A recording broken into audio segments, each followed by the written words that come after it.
ఆర్థిక దరిద్రులు కూడా కోటీశ్వరులు అవ్వాలి గురుగారు. దీనికి సంబంధించిన ఉపాసన రహస్యాలు ఇట్లాంటి మంత్రాలు ఏదన్నా చెప్తే మేము కూడా బాగుపడిపోతాం. మీకు ఉపాసన రహస్యం అంటే ఒకటేనండి. ప్రతి ఒక్క మనిషి కూడా నిత్య జీవితంలో ఏ విధంగా జీవితాన్ని ఆచరించాలి, ఉమ్, ఏ విధంగా నడవాలి. మన జాతకాన్ని ఒకసారి పరిశీలన చేస్తే చాలా దోషాలున్నవి, చాలా ప్రారంధపు కర్మలున్నవి, చాలా కష్టాలున్నవి, నష్టాలున్నవి. ఏదో కొంతమందికి మాత్రమే పూర్వజన్మ కర్మానుసారంగా ఐశ్వర్యంలో పుడుతున్నారు, వస్తున్నారు. అవును. ఈ లేనివాడు కూడా ఏం చేస్తే, ఏ విధంగా చేసుకుంటే, ఏ విధంగా ఆచరిస్తే సంపద కలుగుతుంది. ఒక్క సంపదే కాదు, ఉమ్, ధనం అనేది ఒక పార్ట్. ఓకే. అష్టైశ్వర్యాలు అంటారు. అష్టైశ్వర్యాలు, ఎగ్జాక్ట్లీ అష్టైశ్వర్యాలు కావాలి. అన్నీ కావాలి మనకి, కావదా? అవును. అన్నీ కావాలంటే తెలుసుకొని చేసిన వాడికి తప్పనిసరిగా ఇవి మనకి వస్తున్నాయి. ఎలా? ప్రతి మనిషి కూడా భగవద్గీతలో చెప్పినట్టుగా కర్మానుసారంగా కొన్ని విషయాలు, కొన్ని ఆలోచనలు, కొంత జ్ఞానం మనకు వస్తుంది కదా. మనం ఇప్పుడు శాస్త్రాన్ని చూస్తున్నాం కదా, అవును. శాస్త్రాన్ని అధ్యయనం చేస్తున్నాం కదా. ఇవి చేస్తే బాగుంటుంది, ఇవి చేస్తే బాగుంటుంది, ఇవి చేస్తే బాగుంటుంది అంటున్నారు కదా. అవును. కాబట్టి ఎందుకు నువ్వు అలా బ్రతకవు? ఎందుకు నువ్వు ఆ విధంగా బ్రతకవు? నీకు శాస్త్రం ఏ విధంగా అయితే చెప్పిందో నువ్వు బ్రతికి చూడు. మనము ఉదాహరణకు ఒకటి చెప్తాం. 41 రోజులు ఒక మాల వేస్తే ఒకలా అవును. జీవనం కొనసాగుతుంది. అవును. నాకు ఇల్లు కావాలని నేను మాల వేసాను, అవును. నాకు అయ్యవారు ఇల్లు ఇచ్చారు. అమ్మవారి మాల వేసాను, మా అమ్మాయికి పెళ్ళి కావాలని, కాబట్టి నాకు వచ్చింది, పెళ్ళి అయింది. నాకు చాలా కోరికలు ఇలా నెరవేరుతున్నాయని చాలామంది ఏం చేస్తారంటే సంవత్సరంలో ఒకసారి వేస్తూనే ఉంటారు. అవును, కరెక్ట్. వాళ్ళని మీరు చాలామందిని అడగండి, మాకు ఆ కోరిక నెరవేరింది, ఈ కోరిక నెరవేరింది, అది నెరవేరిందని ప్రతి ఒక్కరు చెప్తుంటారు. మరి నెరవేరుతుందా? నెరవేరుతుందిగా. అవును. ఎలా నెరవేరుతుందండి? కేవలం ఈ మాల వేసినందువల్ల, దుర్గమ్మ మాల వేసినందువల్ల, అయ్యప్ప స్వామి మాల వేసినందువల్ల, నియమంగా నిష్టగా ఉన్నందువల్ల తనకి నెరవేరుతుంది. ఎన్ని రోజులు చేస్తున్నాడు? 41 రోజులు. 41 రోజుల పాటు ఒక మండల దీక్షను చేస్తున్నాడు. కానీ ఇక్కడ అసలు రహస్యం ఏంటంటే, ఈ 41 రోజు నువ్వేం చేస్తావు? అసలు శాస్త్రం ఏ విధంగా చెప్పిందో అలాగే బ్రతుకుతావు. అవును, కరెక్ట్ కదా. అవును. నియమాలు ఏదైతే చెప్పినాయో, కఠోరమైన నియమాలు ఏ విధంగా అయితే చెప్పినాయో ఆ నియమాలను పాటిస్తూ బ్రతుకుతావు కదా. కాబట్టి కొన్ని కోరికలు మీకు సిద్ధించాలంటే కొన్ని నియమాలు పెట్టుకుంటే అవి సాధించబడుతున్నాయి. కాబట్టి మీరు కోటీశ్వరుడు అవ్వాలి, సపోజ్ డబ్బే కావాలి. కాబట్టి మీరు 41 రోజు కాకుండా ఎంత నియమంగా మీరు జీవితాన్ని ఆచరిస్తే మీరు ఆ దశకి చేరుకోగలరు. కాబట్టి ఈ 41 రోజులు చేయొద్దండి, జీవితాంతం చేయండి.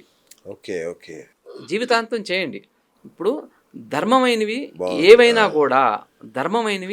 కూడా మీరు ఆచరించండి. అవును. మనం సంసారం చేసుకోవచ్చు, గృహం యందు ఉండొచ్చు, పూజలు చేయొచ్చు, తీర్థయాత్రలు చేయొచ్చు, మన పనులని మనం చేసుకోవచ్చు. కానీ ఎటువంటి పరిస్థితుల్లో కూడా కామ, క్రోధ, మదమాశ్చర్య, లోభ, అహంకారాలకు లోనవ్వకండి, వ్యసనాలకు లోనవ్వకండి. ఎప్పుడైతే మీరు చేసే కార్యక్రమాల్లో, మీరు ఆచరించే కార్యక్రమాల్లో వ్యసనాలు ఉంటాయో అప్పుడు మీకు కలిసి రాదండి. ఇది 100%. చాలామంది వ్యసనాల ద్వారా కలిసి రాకుండా పోతున్నాయి. కాబట్టి నిష్ట చాలా అవసరం. కాబట్టి నిరంతరము నీవు ఒక మాల వేసినప్పుడు ఎంత నిష్టగా ఉంటున్నావో, దేవుడి దర్శనం కావచ్చు, నువ్వు ప్రతిరోజు చేసే నిత్య కర్మ కావచ్చు, ఇలాంటివన్నీ కూడా చాలా పవిత్రంగా చేస్తాడు. అలాంటి పవిత్రంగానే ప్రతినిత్యం ఉండాలి. ప్రతిరోజు ఉండు, ప్రతినిత్యం ఉండు. ఓకే. కాబట్టి ఇవి మీ కర్మనే మీరు ఆటోమేటిక్గా తిప్పి రాసుకుంటున్నారు ఇంత నియమంగా ఉంటే. కాబట్టి 41 రోజులు చేస్తేనే వచ్చినాయి అంటే జీవితాంతము కొన్ని సంవత్సరాలైనా సరే, ఒక 2 సంవత్సరాలు, 3 సంవత్సరాలు, 5 సంవత్సరాలు, కొన్ని సంవత్సరాలైనా సరే నియమంగా పెట్టుకొని కొన్ని చేస్తే కొన్ని మీకు సిద్ధిస్తున్నవి. అయితే మీకు ఏ దశల్లో ఇవి బాగా ఉపయోగపడతాయి జాతకంలో ఉంటుంది. ఒక్కోసారి భాగ్యాధిపతి దశ వచ్చింది, ఒక్కోసారి ధనాధిపతి దశ వచ్చింది. కాబట్టి ఈ దశలు కూడా మనం తెలుసుకోవటం ఇంపార్టెంట్. అవి యోగకారకమైన దశలు. మనకి ప్రకృతిలో చలికాలం ఎప్పుడు వస్తుంది, వర్షాకాలం ఎప్పుడు వస్తుంది, ఎండాకాలం ఎప్పుడు వస్తుంది, ఋతువులను బట్టి మనకు చెప్తున్నారు. ఋతువులను బట్టి అలాగే జాతకంలో కూడా మనకి ఇవి వర్తిస్తుంటాయి అన్నమాట. అచ్చా, ఋతువులను బట్టి వర్తిస్తుంటాయి మనకి జాతకంలో కూడా. ఎందుకంటే పలానా సమయం మాత్రమే దక్షిణాయనం అంటాం పుణ్యకాలం, ఉత్తరాయణం అంటాం పుణ్యకాలం. విశేషమైన కాలాలకు కొన్ని శక్తులు ఉంటున్నాయి.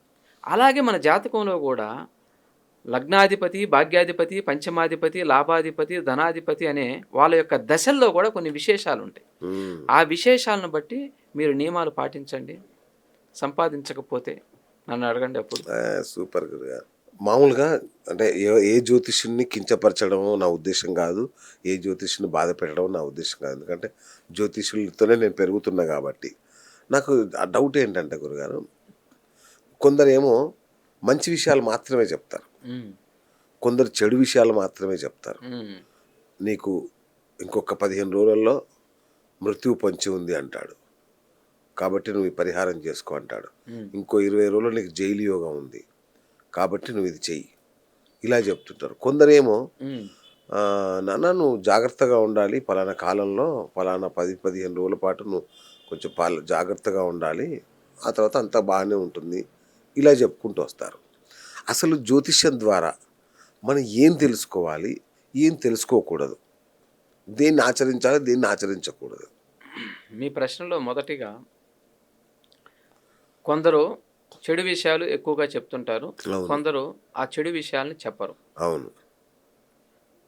దీనికి మేజర్గా పరిశీలిస్తే ప్రతి ఒక్కరికి సంకల్ప బలం అనేది ఒకటి ఉంటుంది. అవును కదా. నువ్వు బాగుంటావు, నువ్వు బాగానే ఉంటావు, నువ్వు చాలా సూపర్గా ఉంటావు అంటే మీకు ఎలా ఉంటుంది? హ్యాపీగా ఉంటుంది ఆటోమేటిక్గా. మీ జాతకాన్ని పరిశీలన చేసినప్పుడు కొన్ని కనిపిస్తాయి మాకు, ఈ దోషాలున్నవి, ఈ దోషాలున్నవి. మనం చూడగానే ఏమనుకుంటామంటే ఇవి చెప్తే ఇతను ఏ విధంగా రిసీవ్ చేసుకుంటాడు అనే విషయం మీద చాలామంది ఆలోచిస్తారు. ఆలోచించిందంటే చెప్పొచ్చా వద్దా అని చెప్తారు. కొంతమంది ఏంటంటే చెప్పేస్తుంటారు పర్టికులర్గా, ఇది బాగలేదు, అది బాగలేదు, ఇది చేసుకోకపోతే అది అయిపోతావు, ఇది అయిపోతావు అంటారు. కానీ ఏంటంటే మనిషిని భయపెట్టడం మాత్రమే మన లక్షణం కాదు. అతనికి సాత్వికంగా ఇలా చేసుకోండి ముందు రెమెడీ, ఇలా చేసుకోండి అని చెప్పగలగాలి, అంతే తప్ప భయపెట్టకూడదు మనిషిని. ఎందుకు భయపెట్టకూడదు అని చెప్తున్నానంటే మీలో ఉన్న శక్తే నాశనం అయిపోతూ ఉంటుంది. ఒకడు నాకేం తిరుగులేదు, బ్రహ్మాండంగా ఉంది అని వాడు జీవిస్తూ ఉంటాడు.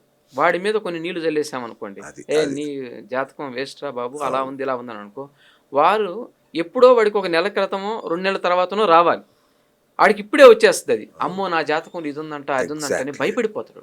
ముందు భయానికి లోనైపోతాడు. లోనైపోతే ఏం చెప్తుంది మన శాస్త్రం? యద్భావం తద్భవతి అంటుంది. కాబట్టి ఇటు నుంచి అటు లింక్ అయిపోతుంది. కాబట్టి అతనికి ఏంటంటే మన దాకా వచ్చాడు, చూపించుకోగలిగాడు అంటే తనకి ఎంతో కొంత యోగం ఉంది. కానీ బాబు ముందు నువ్వేం చేస్తావంటే ఈ రెమెడీ చేయించుకో, ఈ నియమాలు నువ్వు పాటించు, నేను చెప్పిన నియమాలు పాటించాలి. మీరు పాటించి చూడండి, దాని నుంచి మీరు తప్పించుకునే అవకాశం ఉంటుంది. అందుకే కదా తప్పించుకోలేకపోతే ఇన్ని గుళ్ళు ఎందుకు, గోపురాలు ఎందుకు, స్తోత్రాలు ఎందుకు, యాగాలు ఎందుకు, యజ్ఞాలు ఎందుకు, ఇంతమంది గురువులు ఎందుకు? కాబట్టి తప్పించుకునే శక్తి కొంతమేర ఉంటుంది, ప్రారంధానుసారంగా కర్మానుసారంగా ఉంటుంది. కానీ అసలు ఫుల్ రికార్డెడ్ కొంతమంది ఏం చేసినా సరే కొన్నిటి నుండి మనం తప్పించుకోలేం. అవి జరిగిపోతాయి, అవి రికార్డెడ్ జరిగిపోతాయి. ఎందుకంటే అంతటి ప్రారంభ కర్మ ఉండొచ్చు, మనం తీయలేనంత ఉండొచ్చు, కానీ మనకి తీయగలిగేంత ఎంత ఉందనేది మనకు తెలియదు. కాబట్టి ఉన్నంతలో మనం చూపించుకొని చేపించుకున్నాం అనుకోండి, ఆ రెమెడీస్ అనేది బాగుంటుంది. కాబట్టి భయపెట్టడం ఉద్దేశం కాదు, జాగ్రత్తగా ఇది జరగబోద్ది, మీ జాతకంలో ఇటువంటి ఇబ్బంది ఉందని హెచ్చరిస్తారే తప్ప పూర్తిగా చెప్తే అది విరుద్ధంగా పనిచేస్తుంది. వాళ్ళు ఆ రోజు నుంచి మానసికంగా దిగుల్లోకి వెళ్ళిపోతారు. కాబట్టి ఈ చెప్పే వ్యక్తికి కూడా ఏముంటుంది అంటే వాక్ శుద్ధి ఉంటుంది, వాక్ సిద్ధి ఉంటుంది. ఇతను చెప్పాడంటే జరుగుద్దిరా, ఇతను అన్నాడంటే జరుగుద్దిరా అనేది చాలా మంది నోట వెంట మనం చూస్తుంటాం. కాబట్టి ఏంటంటే మంచి విషయాల్ని పలుకు, ఆశీర్వచనం చెయ్యి.